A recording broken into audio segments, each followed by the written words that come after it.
Welcome to a special edition of Shipwreck Sunday, where we investigate disasters at sea and the impact that they have on the world today. My name is Eleanor. Today we will be exploring the history of the famous RMS Queen Mary and her uncertain fate. Before we dive in, please remember that I'm not a mariner or expert in the field of maritime history, but I have done my research and will present it as I understand it with accurate nautical terminology. RMS Queen Mary is a 1930s Cunard White Star ocean liner that miraculously is still in existence today. Her home nowadays is Long Beach, California, where she is a floating attraction and hotel.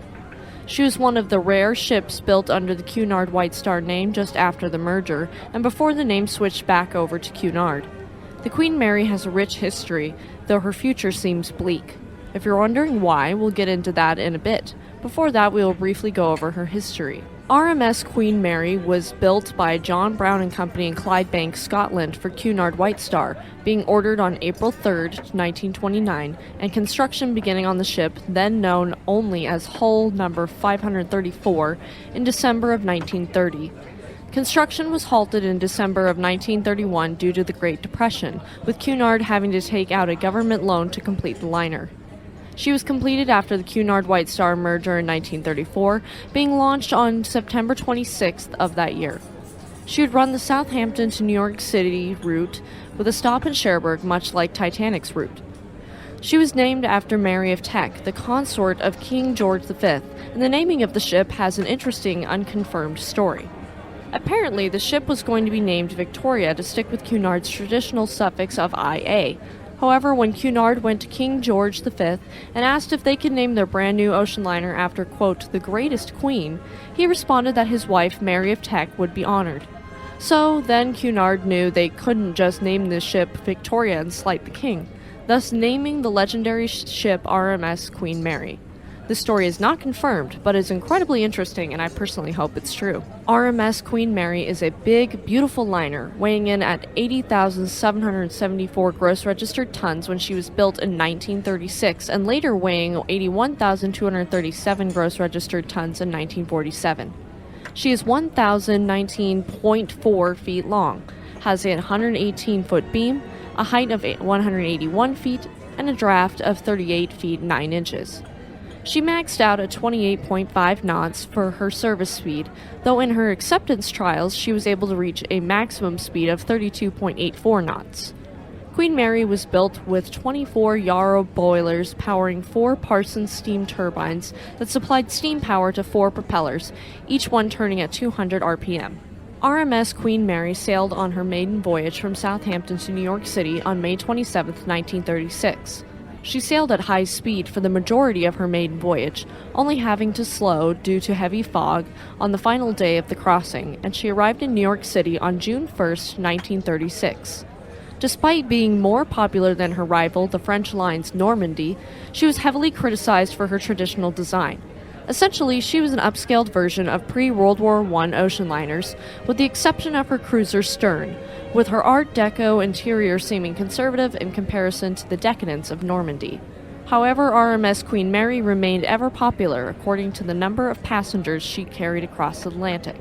Late in August of 1939, Queen Mary was making a return voyage from New York City to Southampton when the tension in Europe began to boil. She was escorted into harbor by HMS Hood, arriving safely and setting out for New York on September 1st, the day Germany invaded Poland. By the time she got to New York City, war had been declared, and she was ordered to remain in port along with her rival Normandy. In March of 1940, while Normandy and Queen Mary remained laid up in the harbor, she was joined by Queen Mary's sister ship, Queen Elizabeth, with the 3 largest liners in the world sitting side by side until they were eventually requisitioned to be troop transport ships. Like many other ocean liners that ended up requisitioned, Queen Mary's traditional Cunard color scheme was painted over to be navy gray from head to toe. With her new look and her great speed, Queen Mary gained the nickname among soldiers of the Gray Ghost. All of her lavish furnishings were removed and replaced with wooden bunks for her wartime service, as well as degaussing coal being adhered to her hull to protect against magnetic mines. Her wartime service was flawless for the most part, except for an incident in October of 1942. On October 2, 1942, Queen Mary was being escorted by HMS Kirakoa until the smaller ship veered in front of her suddenly, and with no time for correction, Queen Mary accidentally sliced through the ship, cutting Kirakoa clean in half. This resulted in the deaths of 239, and due to the risk of U-boat attacks while carrying so many soldiers on their way to the European theater, Queen Mary had been ordered not to stop, and she diligently kept her course. As for Kirakoa, 99 of her 338-man crew were later rescued. Queen Mary's most notable contribution to the Second World War was her incredible transportation of enormous numbers of soldiers. From December 8th through the 14th of 1942, Queen Mary carried 10,389 soldiers and 950 crew for a total of 11,339 men across the Atlantic, almost capsizing due to a rogue wave and all the extra weight. From July 25th to the 30th of 1943, Queen Mary set the record for the largest amount of passengers ever transported on one vessel, a staggering 15,740 soldiers and 943 crew, for a whopping total of 16,683 being transported home to the United States. Even Prime Minister Winston Churchill was transported to and from the U.S. aboard Queen Mary, being listed on her manifests as Colonel Warden. After the war, Queen Mary continued her service through the 1940s and into the 1950s, with the biggest incident being when she ran aground off Shipwreck, France, on New Year's Day in 1949, being refloated the following day and returning to service. Unfortunately for Queen Mary and her sister Queen Elizabeth, 1958 would change everything. In 1958, the first transatlantic flight by a jet aircraft was completed, and thus began a whole new world of competition for the Cunard Queens. Now, London to New York City was only 7 to 8 hours of travel instead of multiple days, and the death of the ocean liner began. Especially during winter crossings, Cunard saw a huge decline in their passenger manifests. Some voyages, Queen Mary had more crew than passengers. By 1965, Cunard's entire fleet was running in a huge deficit, and despite this, they had already begun construction on a new liner, Queen Elizabeth II. To try and continue financing the construction of this new liner, Cunard chartered out much of her fleet. Due to the combination of the age of the ships, lack of public interest, inefficiency in the new market, and the after effects of the National Seamen's Strike, Cunard made a shocking announcement. The Queens were up for sale. Queen Mary came dangerously close to the scrapyard at this point, but luckily for her, the largest bid that outdid that of the Japanese scrapyards came from the city of Long Beach, California, for $3.45 million.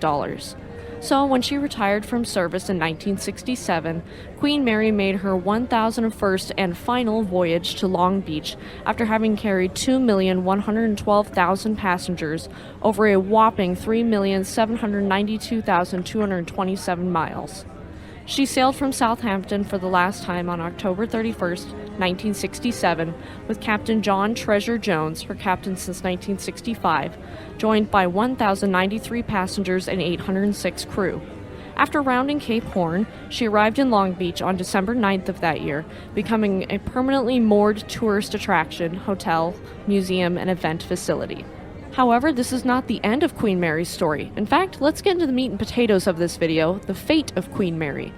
RMS Queen Mary, from 1971 to present day, changes hands many, many times, and she's never as successful as it was dreamt that she would be, hence why her fate today is uncertain. If she continues to be down on her luck, we may see a day where the Queen Mary takes one final voyage to the scrapyard.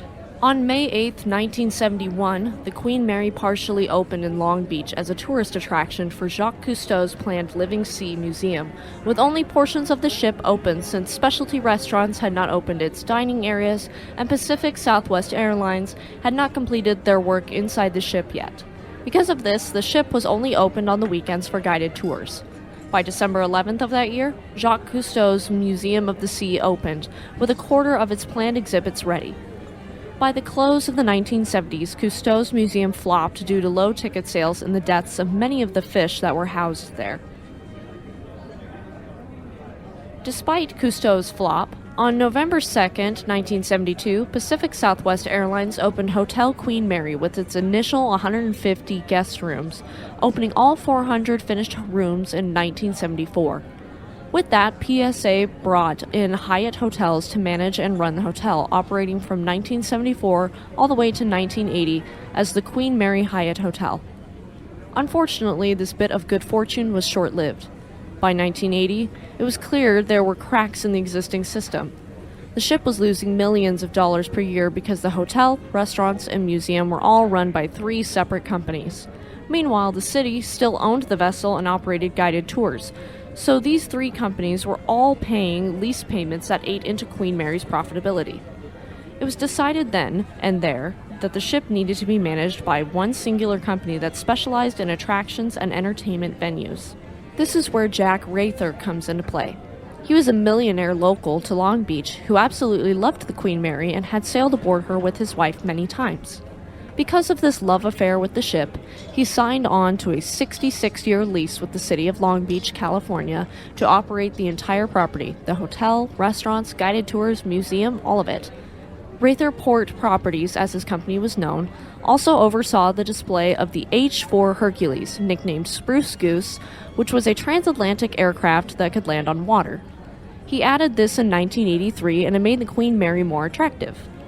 His company managed the Queen Mary even after his death in 1984, ceasing their lease in 1988 when the Walt Disney Company stepped in. Rather Port Properties had actually built the Disneyland Hotel in 1955 when Walt Disney himself didn't have the funds to purchase the hotel that he'd been trying to buy for 30 years. When they finally succeeded in acquiring the hotel, they also took in Queen Mary. Although Disney acquired Queen Mary, she was never advertised under the House of Mouse as one of their properties. Even under the guidance of Disney, RMS Queen Mary struggled financially through the 1980s and early 1990s, becoming more and more of a liability for the entertainment giant. Disney had big plans to make her worth their while, wanting to build an entire attraction around her called Port Disney, with a huge resort planned on the docks adjacent to the liner. It was going to have Disney Sea, an attraction centering around the world's oceans, but unfortunately the plan fell through and Disney gave up, instead moving on in 1992 to Disney California Adventure Park, a venture they were already working on. The idea of Disney Sea was eventually used a decade later in Japan as Tokyo Disney Sea, with a recreated ocean liner called SS Columbia as their star. After Disney gave up on the Queen, the Hotel Queen Mary closed on September 30th, 1992. The owners of the plane on display next to her, Spruce Goose, sold it to the Evergreen Aviation and Space Museum in Oregon, with the plane being moved on barges on October 2nd of that year. Queen Mary remained in limbo until December 31st, 1992, when she officially shuttered her doors. During this period of respite, the ship was nominated and finally registered on the National Register of Historic Places in 1993, and the Port of Long Beach turned over control of the vessel back to the city that had saved her. On February 5th of 1993, RMS Foundation Inc. signed a 5-year lease with the city of Long Beach to operate the property. Queen Mary was getting another chance, and it was in good hands. The president and CEO of RMS Foundation Inc. was Joseph F. Prevritil, and he had actually managed Queen Mary for Rather back in the day. On the 26th of February, the tourist attraction reopened entirely, and the hotel saw a partial opening with 125 rooms available as well as banquet facilities. The remainder of the hotel rooms would open on April 30th of 1993. In 1995, the lease with RMS Foundation Inc. was extended into a 20-year lease to operate the ship. Another company, Queen's Seaport Development Inc., was established in 1995 in order to take control of the surrounding real estate. The dome that housed the airplane H-4 Hercules was used as a soundstage for film and television, especially since it was much larger than any soundstage in the Los Angeles area. In 1998, the lease with QSDI was extended to a 66-year lease. In 2001, Carnival Cruises repurposed part of the dome as a passenger terminal for the cruise line. Later in 2004, Queen Mary and Stargazer Productions added Tibby's Great American Cabaret to the space where the ship's bank and wireless telegraph room once were located. This transformed the space into a working dinner theater with a stage, lights, sound, and scullery. In 2005, QSDI filed for Chapter 11 bankruptcy protection. For anyone not familiar with Chapter 11 bankruptcy filing, I'll give you a brief definition. Chapter 11 bankruptcy in the United States Bankruptcy Code is commonly referred to as a reorganization bankruptcy. This means that in most cases, the debtor retains their assets, has the powers and duties of a trustee, may continue to operate their business, and may borrow new money if given court approval. However, this does not eliminate their debts, but merely puts a new plan in place in order to pay them off. So, QSDI was filing for protection against Chapter 11 bankruptcy in preparation for it to happen. To say the Queen Mary was not making money would be an understatement. She was once again hemorrhaging cash. In 2006, after this filing, the bankruptcy court requested bids from third parties that were interested in taking over the 66-year lease from QSDI, the minimum required for the bid being $41 million. The operation of the ship by RMS Foundation Inc. was independent of the bankruptcy and unaffected by the filing. The following year, in 2007, a group called Save the Queen, managed by Hostmark Hospitality Group, bought the lease from QSDI. Save the Queen planned on developing the land next to Queen Mary and to restore, upgrade, and renovate the Queen Mary. During their time managing the ship, staterooms were updated with iPod docking stations and flat-screen TVs. The 3 funnels and waterline area were repainted to their original Cunard red, the portside promenade deck's wood planks were restored and refinished, and many lifeboats were repaired and patched. Even the ship's kitchens got a facelift and new equipment. So far, this was the first company to love and cherish Queen Mary enough to maintain the beautiful vessel in the manner she deserved. Then, in late September of 2009, Delaware and North companies took over the management of the Queen, and they planned to continue the restoration and the renovation efforts.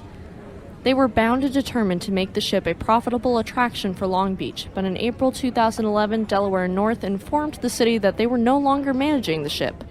Garrison Investment Group said that this decision was not based upon the admiration for the ship, but rather it was a purely business decision. Delaware North continued to manage a Soviet submarine on display next to her called the Scorpion, as it had been placed in 1998. Yet another company, Evolution Hospitality LLC, took the reins of Queen Mary on September 23, 2011, with Garrison Investments leasing the ship. The dome that had housed the airplane many years earlier was used as an event venue as well as the venue for the Long Beach Derby Gals roller derby team.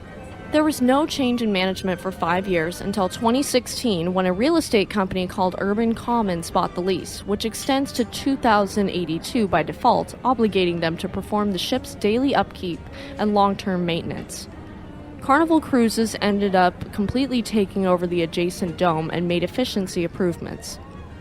Urban Commons, the ship's operator, generates their funds through events, hotel bookings, and passenger fees from the Carnival Cruise Terminal, which is their largest source of income, and under the lease agreement, taxpayer funds were not being used in order to maintain the ship.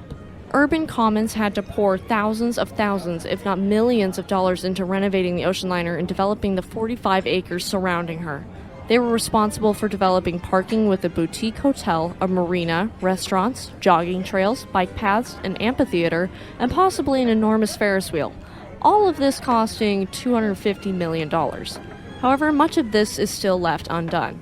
During a July 2017 renovation to a bathroom, workers stumbled upon a pleasant discovery. The gear room that had once controlled the ship's 16-ton anchors was rediscovered, after having been sealed up in the 1960s conversion to a hotel and was forgotten about. 2 years later, in May of 2019, Urban Commons formed the Eagle Hospitality Real Estate Trust, with the goal of generating upwards of $566 million for the Queen Mary and its other 12 hotel properties in its portfolio. In December of that year, the city reviewed the finances of Urban Commons in an attempt to determine whether or not the city of Long Beach had, quote-unquote, received all revenues owed. That's a lot of companies in a short span of time to take on and pass off the Queen Mary. However, that is not the only issue. Since the Queen Mary has not been properly maintained for many years, her condition is now reaching a critical point of no return. In 2017, the condition of the Queen Mary was reviewed, and the report states that not only the hull, but the supports for the raised platforms holding the exhibition area within the ship were corroding, and that the ship was deteriorating to the point of leaving some areas of the ship vulnerable to flooding in its moor. One area of the ship especially susceptible is the engine room on the lowest deck. Repair costs for the ship have been estimated at a staggering $300 million or more. A year prior to the report in 2016, the city of Long Beach had put up $23 million for the most vital repairs of the ship, just enough to patch her together. Political leaders in Scotland, where the Queen Mary was built, called for then UK Prime Minister Theresa May to pressure the United States government into fully restoring and repairing the liner for Long Beach in 2017.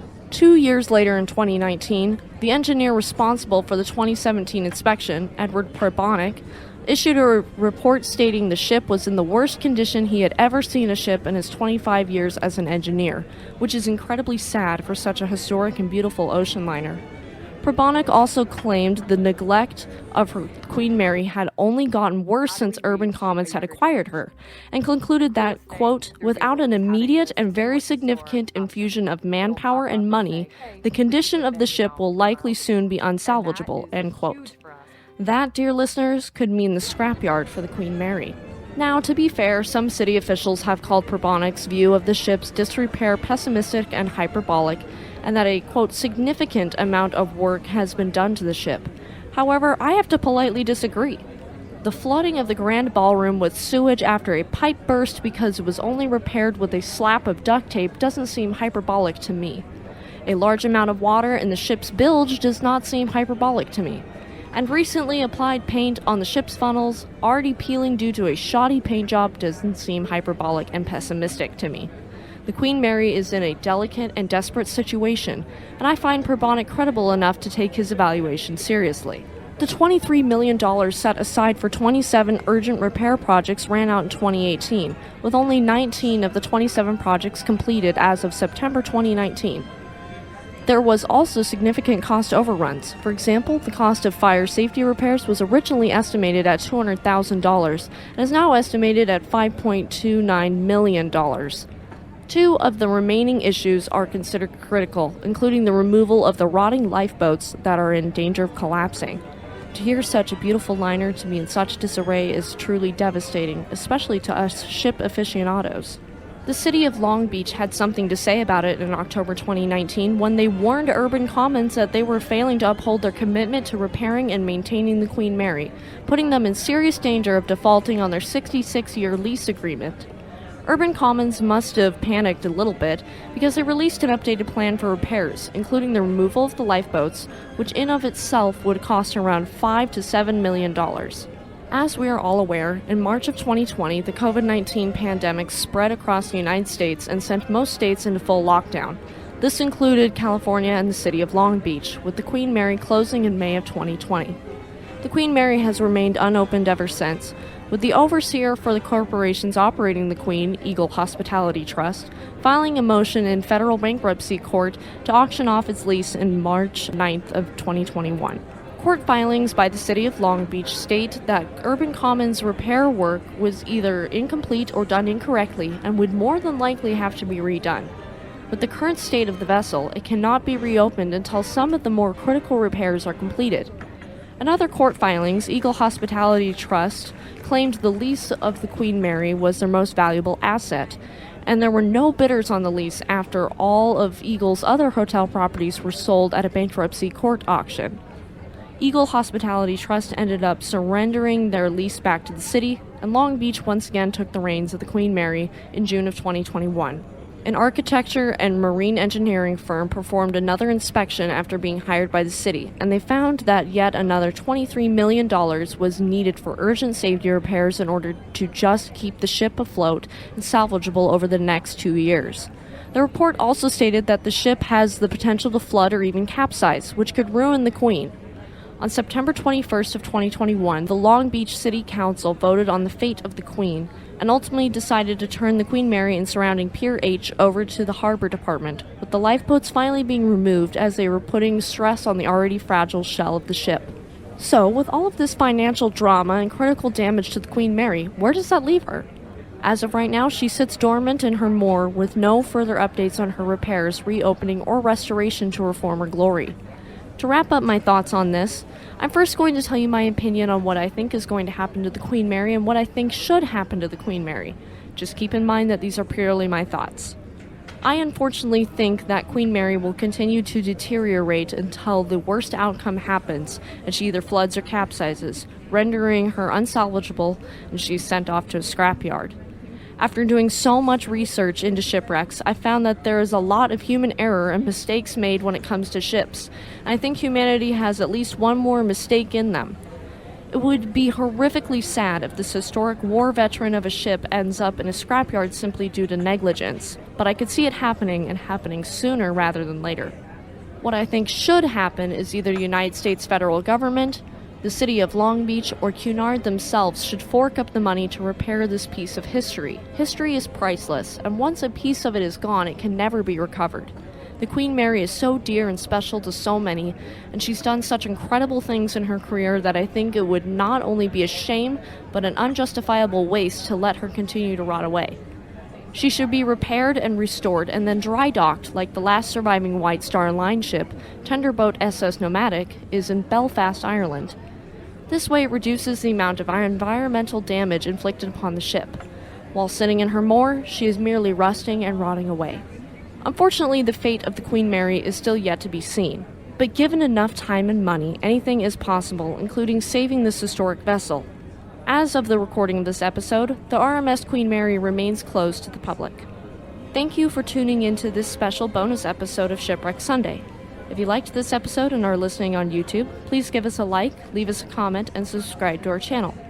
If you liked this episode and are listening on Spotify, Samsung Podcasts, Amazon Music, or another podcast service, please subscribe for more content and leave us a 5-star review as it does help us reach more listeners like you.